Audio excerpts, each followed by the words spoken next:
Hi, Dr. Ben here. Nandito po tayo sa Makati branch natin.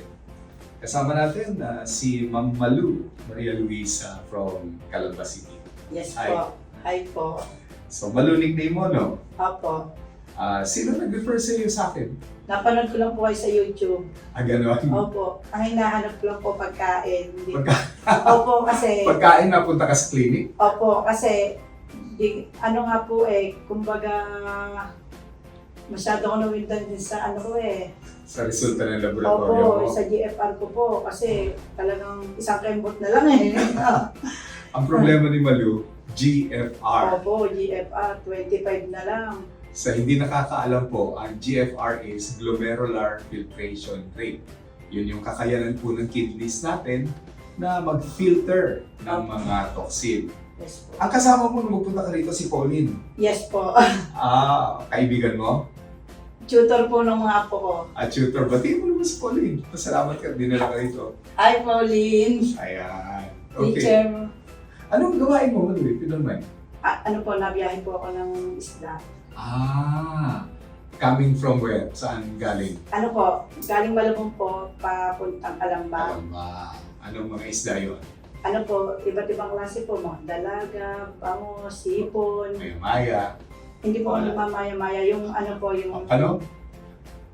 Meron po kami noon. Tapos, tambakol, gulyasan, mga diles, galunggong, Yun. madami pong klase, puset. Okay. So matagal mo ginagawa yun? Ano po, nagkasakit na po ako na stroke po ako, 41. Na-stroke ka, 41 years old ka. Opo, ano po yun? Kumbaga mild lang po. O tapos, Ang tagal ko pong hindi nagtinda, 13 years. Tapos po, nung magkalipatan po sa palengke, nagkapwesto po kami na maganda. Pinagtinda ko ng mister ko. Nawili po ako kasi matagal akong nagtinda. Kumita. Maganda, kitaan dyan eh. Opo, Ang problema lang, maaga kayong gigising. Opo, yun nga po. Doon Kasi na po. Malabon, ano? Opo. Anong oras kayo gumigising? Ano po, bumabiyahe po kami ng 5 o'clock. Ng umaga. Ng hapon po. Anong hapon? Ng gabi po. Okay, tapos? Tapos, dadating po kasi sa palengke ng mga 1:30, 2:30, mga ganun po. Ng madaling araw? Opo. Oh, wow. Tapos magtitinda po ako. Anong oras ka matatapos? Marami po akong tindera, kaya lang alas 4 na uwi na po ako. Hindi pagod na po. Pagod at Opo. stressed. Stress po Yan ang pagod. buhay ni Malu na Opo. naging dahilan para bumagsak yung kanyang GFR. Napunta sa akin si Malu November 2025. So that means just a couple of months ago. At matapos nga natin siyang i-check up, tignan natin ang kanyang kidney function, isa sa naitulong natin, itong tinatawag po na electroacupuncture. Tama ba? Oh, yes po. Bukod dun sa mga iniinom kasi ng mga kidney patient, naniniwala tayo na hindi sapat yun. So, kailangan yung paglilinis din ng katawan.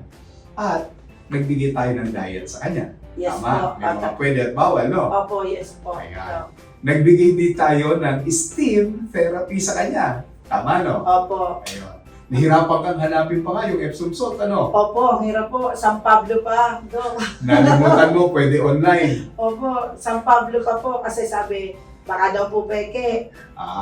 Kumbaga, syempre gusto kong gumaling. Di, ang traffic po, kahit sobra ang traffic ng Grabe. mga panahon yun, talagang Oo nga. larga po. So, ang ginawa po natin is mayroon siyang weekly sessions dito po sa clinic natin. Kahit na nagbabiyahe siya all the way from Calamba dito sa Makati, Yes okay po. lang sa kanya, Opo. ginagawa po natin sa kanya itong tinatawag na electroacupuncture. Simple lang naman kasi ang prinsipyo po nito. Sa ating katawan ay mayroong mga points, energy points kung tawagin.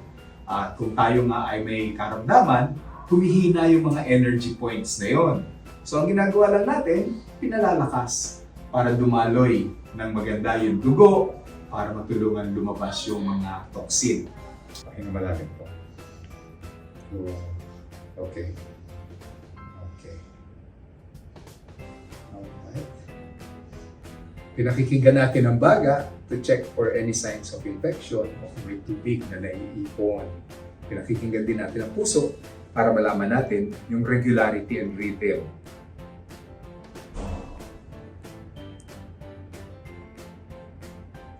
Good. Thank you.